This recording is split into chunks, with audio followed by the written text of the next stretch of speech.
Bom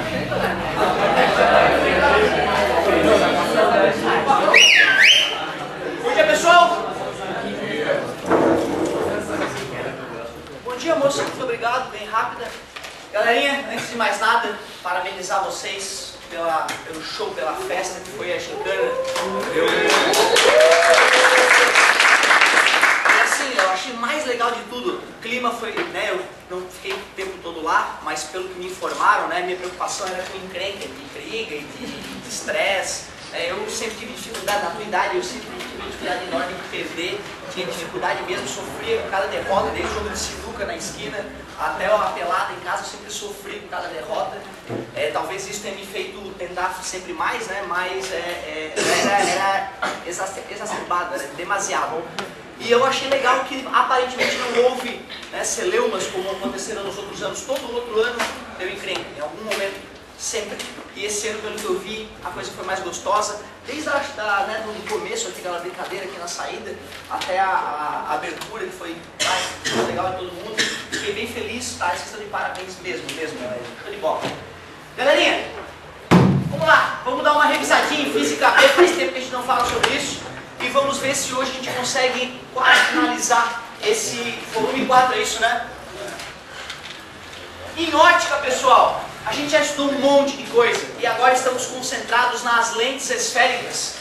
E como tu podes lembrar, ó, as equações, as duas primeiras equações de lentes esféricas são idênticas à dos espelhos esféricos, côncavos e convexos. Até os raios principais são bem parecidos, né? Chega paralelo? Foco, tu lembra? Chega pelo foco? Claro. Chega pelo ponto antiprincipal? Sai pelo ponto de principal, exatamente. Chega batendo no centro óptico, sai com o mesmo ângulo, ou nesse caso, passa reto, significa a mesma coisa. Exatamente, são os raios característicos que nos permitiram desenhar o que acontece com a imagem formada pela lente, né, quando um objeto está diante dela. Quem é a lente perigosa na hora de a gente fazer esse estudo gráfico? A lente de bordos grossos, ela geralmente é divergente. Bordos grossos, que nem pessoa grossa, afasta, divergente. As lentes divergentes têm imagem sempre virtual menor direita, mede, galera? Ai, ai, ai. Então elas são as fáceis na hora de desenhar, porque só tem um desenho. Quem tem perigo na hora de desenhar é a lente de bordos finos, que geralmente é convergente, porque no caso dela tem 5 possibilidades. Primeiro, o objeto está distante e a imagem fica real, invertida e menor. Enquanto o objeto se aproxima, a imagem se afasta e cresce. Quando o objeto está no ponto principal, a imagem também está no ponto principal. Imagem. Só que do mesmo tamanho, continua invertida e real. Agora o objeto está entre o ponto principal e o foco. A imagem se afastou e está agora maior, mas continua invertida e real. O que acontece quando o objeto para no foco? Cheirinho de merda, lembra? Porque a imagem fica imprópria, fica um borrão, porque ela se forma no... E último caso, quando o objeto está entre foco e centro de curvatura, a imagem fica virtual, maior e direita. É o caso da lente de aumento. Ó, o fato de tu não lembrar isso tudo de cabeça, certo? É um sinal. Pô, vou dar uma revisada naquela aula. Vou assistir aquele vídeo de novo e vou dar uma revisada naquilo que tu precisa ter isso, certo? Talvez não de cabeça como eu fiz, mas fazendo desenho tu tem que conseguir tirar essas informações, certo? Fala aí. O professor falou no passado que eles estavam conseguindo fazer espelhos que se tu levantasse a mão direita, o espelho ia levantar ao mesmo tempo. Isso, na verdade não é um espelho, é um jogo de espelhos, né? Então é um equipamento já, né? Não é um único espelho. Mas nesse equipamento, com o jogo de espelhos, tu tem a sensação, né, de quando está na frente dele e levanta a tua mão direita, a imagem levanta a mão direita dela. A imagem não é reversa, certo? Bem louco isso, né? Os Japinha inventaram isso teoricamente para facilitar alguns trabalhos na frente do espelho. Porém, eu acredito que como os seres humanos já estão usando os espelhos, né, há alguns milhares de anos dessa maneira, né, com a imagem reversa, eu acho que acaba atrapalhando. Imagina a menina ir fazer um penteado, sendo que a imagem dela está penteando no sentido contrário, né? É uma coisa meio bizarra, certo? Não sei quem me comentou que tinha uma lojinha ali no shoppingzinho, no Back Shopping, que tinha um equipamentozinho desse exposto, que era bem divertido mesmo observar.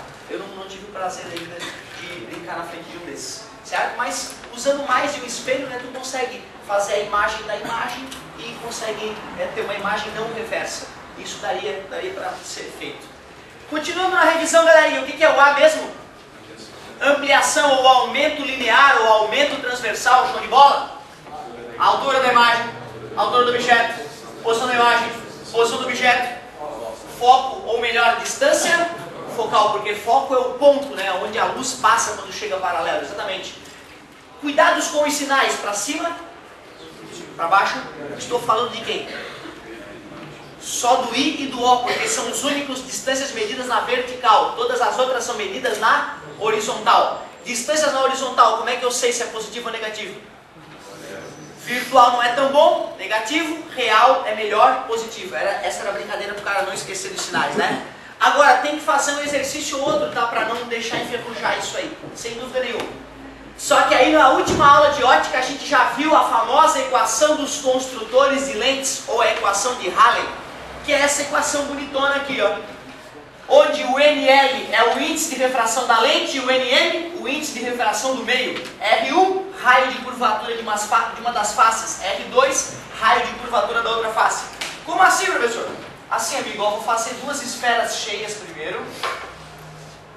Aí eu vou tirar esse excesso de material que eu não preciso. Só que tem a curvatura, né? Cada uma dessas faces tem uma curvatura. Tu mede esse raio de curvatura, um deles é o R1, o outro deles é o R2. Simples assim. A lente é só aquilo ali, ó. Certo? Mas se tu prolonga as faces da lente, tu faz esferas, e aí tu mede o raio das esferas. Sem problema nenhum. Substitui ali. O único perigo na hora de usar essa equação, claro, se tu não sabe somar isso, né, subtrair frações, pode ter problema, tem que tirar o... divide, multiplica pelo de cima. Se não souber fazer isso, também já é um caso bastante grave. Tem que saber multiplicar frações, né, numerador com numerador, denominador com denominador, mas o pior ainda, eu acho que é onde a galera mais erra. Tá bonita, moça, fica tranquila, tá bem bonita, fica tranquila, fica tranquila. O R1 e o R2, muito bom isso aí, né? O R1 e o R2, o perigo é o sinal, ó. Tu errar aquele sinal ali é o perigo. Raio positivo para faces convexas. Nesse caso, ó, qual face teria o raio positivo? Deixa eu ver, o R2 é da face grande. A face grande está cavada, ela é côncava. Se ela é côncava, o raio dela é negativo. A face de R1, ó, é a pequenininha, né? Essa está cavada?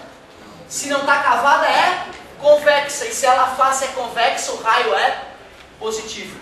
Vou aumentar o desenho, peraí. Essas aqui já são nossas velhas conhecidas.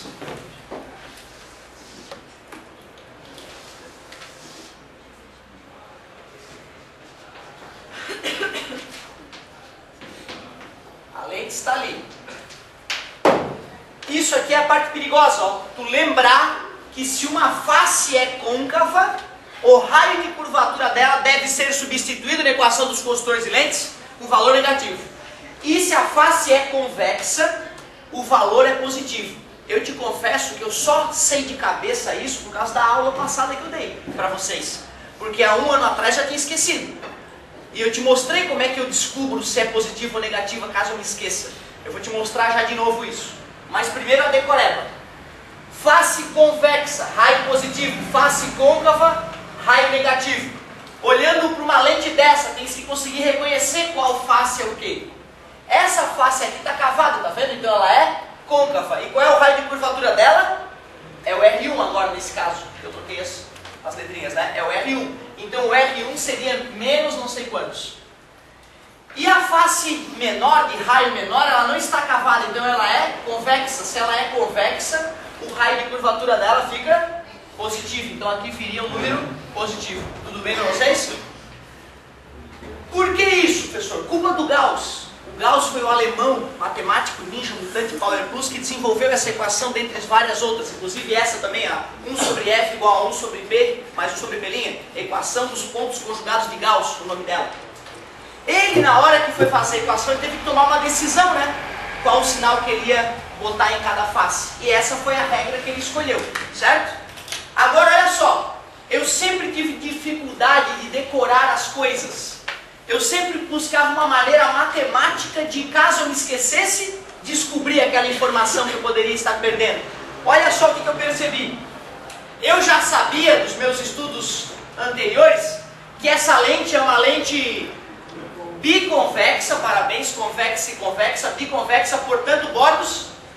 E se ela for feita de vidro e estiver imersa no ar, certamente é convergente. E uma lente convergente tem foco positivo, assim como os espelhos que são convergentes, os espelhos côncavos. Os côncavos são convergentes, né? Chega paralelo, é refletido para o foco, concentra o raio de luz no foco.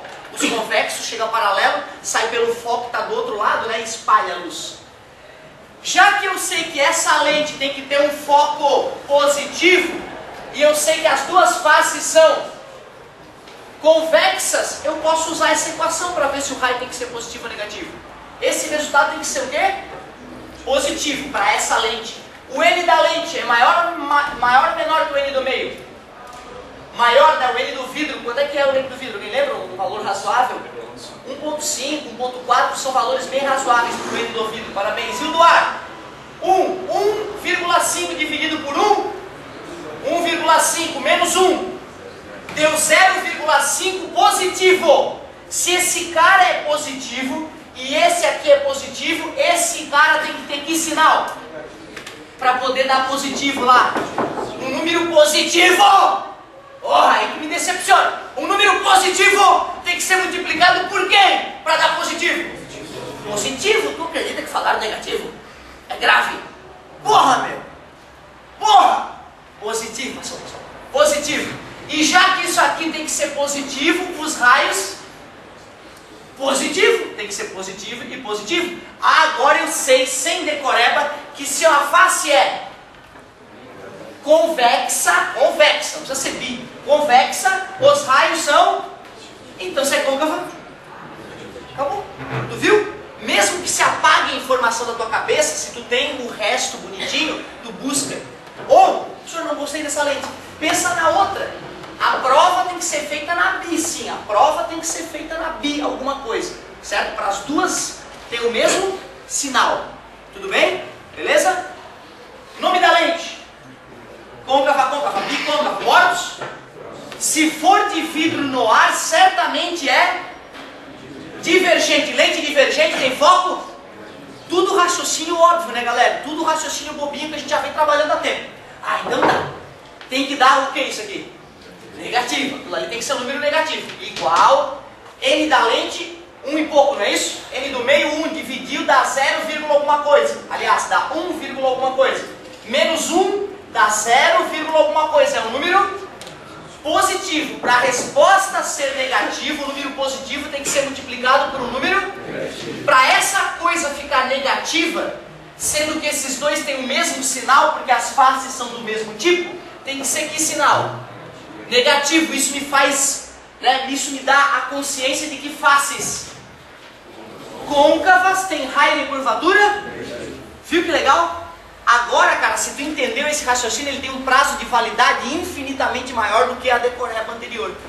Côncava, negativo, convexa, positiva. Isso é uma decoreba frouxa, certo? Eu quase me esqueci de novo, viu? Agora, se eu vou pela lógica, 10 anos depois eu tiro a informação. Certo? Beleza? Então, fica a dica. Tem que considerar, se tu é bom de decoreba, não me preocupo. Mas tem dificuldade de decorar, é importante entender esse raciocínio, que com essa lente ou essa, né, tu relembra essa informaçãozinha aqui. Fazendo um estudo de uma das duas lentes, tu relembra essa informação. Show de bola? Isso tudo é passado já, né? Só uma revisão. Tu viu como o cérebro humano é delicado? Se a gente não mantém a coisa se evapora mesmo. Dá a impressão de que a gente nem estudou o negócio. Mas vamos que vamos, vai dar tudo certo.